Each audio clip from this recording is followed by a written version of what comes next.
안녕하십니까, 문틀란TV입니다.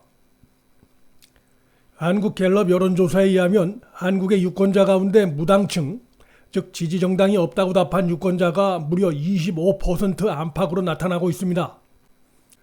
한국갤럽의 7월 첫째 주 조사에선 24%로 조사됐고 7월 둘째 주에는 26%, 7월 셋째 주엔 24%로 나타났습니다.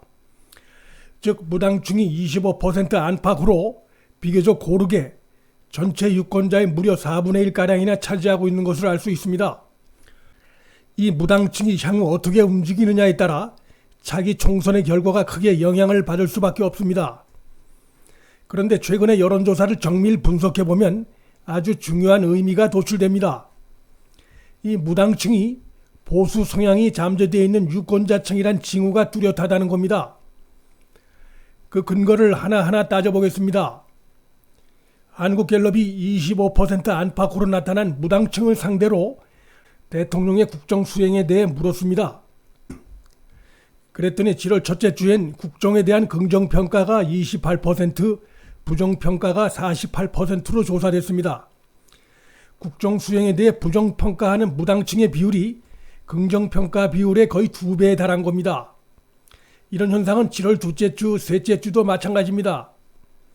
7월 둘째 주엔 무당층 가운데 26%만이 대통령 국정 수행에 대해 긍정평가했고 부정평가한 사람은 무려 54%로 나타났습니다. 7월 셋째 주도 마찬가지입니다. 무당층의 27%만이 긍정평가했고 50%에 달하는 무당층은 대통령 국정 수행을 부정적으로 평가했습니다. 이 결과만 갖고 무당층이 보수 성향이라고 단정하기엔 근거가 약하지 않느냐고 의문을 제기할 수도 있습니다. 또 다른 근거를 제시해 보겠습니다. 같은 기간 리얼미터 여론조사 결과와 한국갤럽 여론조사를 같이 비교해 보면 한국의 무당층이 보수 성향 유권자층이란 것이 다시 확인됩니다. 6월 마지막 주에 무당층이 12.8%, 7월 첫째 주에는 14.7%, 7월 둘째 주는 13.6%로 조사됐습니다. 그러니까 한국갤럽은 무당층이 25% 안팎으로 나타나는데 리얼미터에서는 13% 안팎으로 나타나고 있는 것이죠. 중요한 것은 그 다음입니다. 리얼미터 조사에서 이렇게 무당층이 상대적으로 적게 잡히면서 어떤 결과가 나타나는가? 유독 자유한국당의 정당 지지도만이 한국갤럽 조사 때보다 높게 나타나고 있다는 겁니다. 좀 더 자세히 설명해 보겠습니다. 7월 첫째 주 자유한국당 정당 지지도가 한국갤럽에선 20%였는데 리얼미터 조사에선 30.6%로 조사됐습니다. 한국당 지지도가 10%포인트 이상 높게 나타나는 겁니다. 7월 둘째 주도 마찬가지입니다. 한국갤럽에선 한국당 지지도가 19%로 나왔는데 리얼미터 조사에선 27.9%로 조사됐습니다. 7월 셋째 주엔 한국갤럽은 20%, 리얼미터에선 30%로 한국당 지지도가 조사됐습니다. 그러면 다른 정당들은 어떤 변화가 있는가?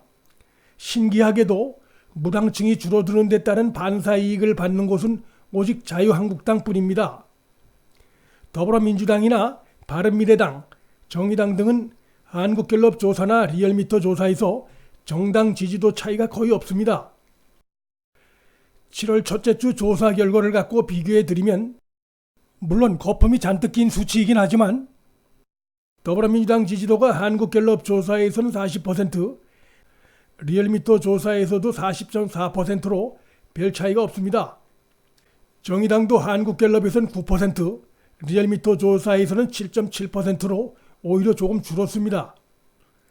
바른미래당은 한국갤럽에선 5%, 리얼미터 조사에선 4.8%로 거의 차이가 없습니다. 자유한국당을 제외한 나머지 정당들은 한국갤럽에서나 리얼미터 조사에서나 정당 지지도 차이가 거의 없는 것으로 조사되고 있는 것입니다. 결론적으로 리얼미터 조사에서 무당층이 한국갤럽에 비해 10%포인트 적게 잡히면서 한국당의 정당 지지도는 상대적으로 10%포인트 이상 높게 나타나고 있는 겁니다.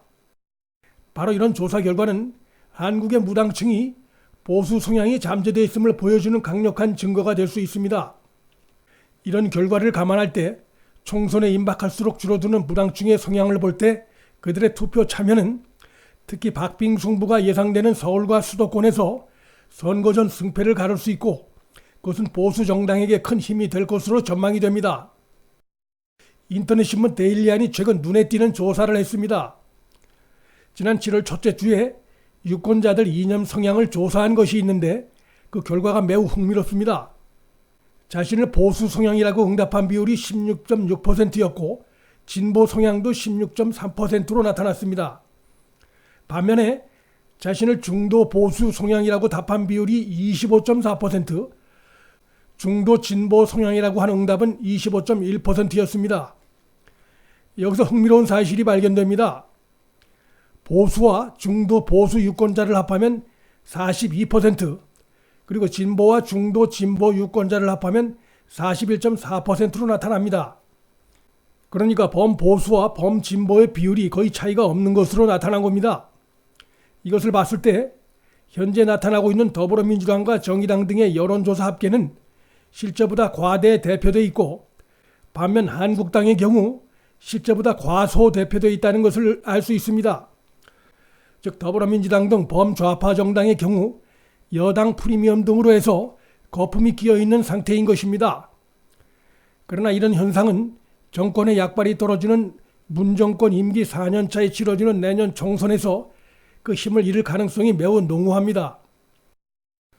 내년 총선에서 한국당 등 한국의 보수 정당과 정치인들이 힘을 합해 샤이 보수층을 투표장으로 이끌어낸다면 상대적으로 분열되어 있는 범좌파 정당들에 맞서 승리는 거의 확실한 상황으로 보입니다. 정의당과 평화당 등은 내년에도 당 간판을 달고 총선에 출마할 가능성이 매우 큰 상황입니다. 문틀란TV 여기서 마칩니다. 구독 버튼과 좋아요를 눌러주시면 방송 제작에 큰 힘이 됩니다. 시청해 주셔서 감사합니다.